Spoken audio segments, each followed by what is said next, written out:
hirit, serbisyong totoo ang unang hirit. Ang saya-saya sa unang hirit. Narito na mga balitang dapat abangan mamaya sa unang balita.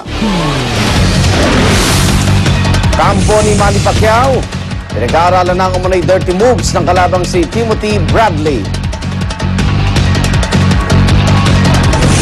Ang karera ng mga kalabaw sa Bungabon, Nueva Ecija. At sa unang chika, Jennifer Lopez, inupahan ng isang beach sa LA. At nabayaran ng mga detalye ng balitang yan mamaya sa unang balita. Samantala, narito na po si Pia.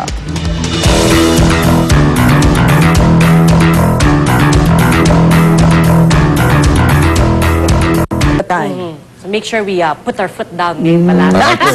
Maraming salamat po, DFA Assistant Secretary Gilberto Asuque. And of course, kay Tito Winnie, thank you so much as always. Ito na po ang unang balita.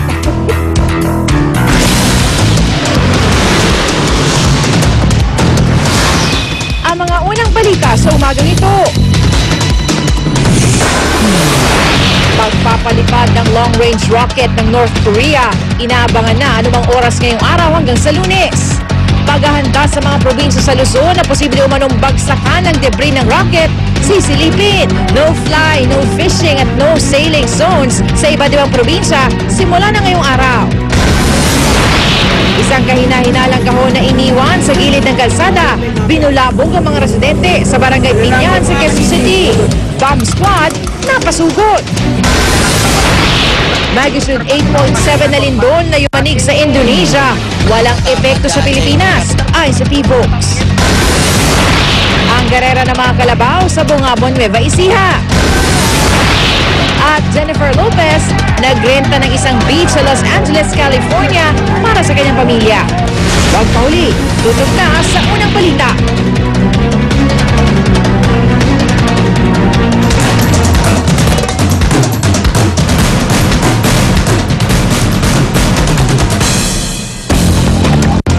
Naabangan na namang oras mula ngayong araw hanggang sa Lunes ang pagpalipad ng North Korea ng kanilang long-range rocket. Kasado na rin ang missile defense system ng Japan na handang salagin at pabagsakin ang rocket ng North Korea. Narito ang report.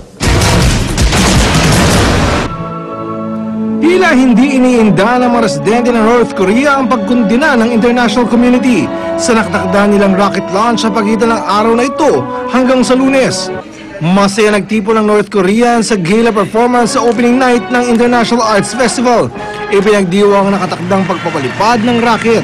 Gayun din ang pagkakatalaga kay North Korean leader Kim Jong-un bilang first secretary ng Partidong Workers' Party. Nagtanghal din sa event ang ilang performer mula sa mga kaibigang bansa ng North Korea na Russia, China at Kazakhstan. Kahapon, inanunsyo ng pamahalaan ng North Korea na kinargahan na ng langis ang rocket. Sa satellite images na ito, makikita ang mga pagbabago sa rocket launch site ng North Korea mula noong 2008. Isinaayos din naman ang kalsada at nagtanim ng mga puno bilang paghahanda sa pagbisita ng foreign media. Pinataas naman ng mga bukid at pabrika ang kanilang produksyon bilang paghahanda sa mga selebrasyon para sa ika-100 birth anniversary ng founding father ng North Korea na si Kim Il-sung. Hindi raw nangangamba ang mga residente sa sanctions ng posibleng ipataw sa kanila kaugnay sa rocket launch dahil hindi naman daw sila pababayaan ang kanilang pinunong si Kim Jong-un. Sa Japan naman, inihanda na ang mga missile defense system para salagin at pabagsakin ang rocket ng North Korea. Ang defense system, ininspeksyon pa ng bumisitang commander ng US Pacific Command na nakabase sa Hawaii. Daandang anti-military activists naman sa Okinawa ang nagprotesta laban sa missile defense system na ikinakasa ng kanilang pamahalaan. Tila dinadahilan lamang daw ang banta para manatili roon ang militar ng Amerika. Aminado naman ang Amerika na pinaiigting nila ang kanilang alyansa sa South Korea at Japan. Ayon kay US Secretary of State Hillary Clinton, tila hindi raw malabong masundan pa ang bantang hatid ng pagdidesisyon ng North Korea nang hindi kinukonsidera ang pananaw ng international community.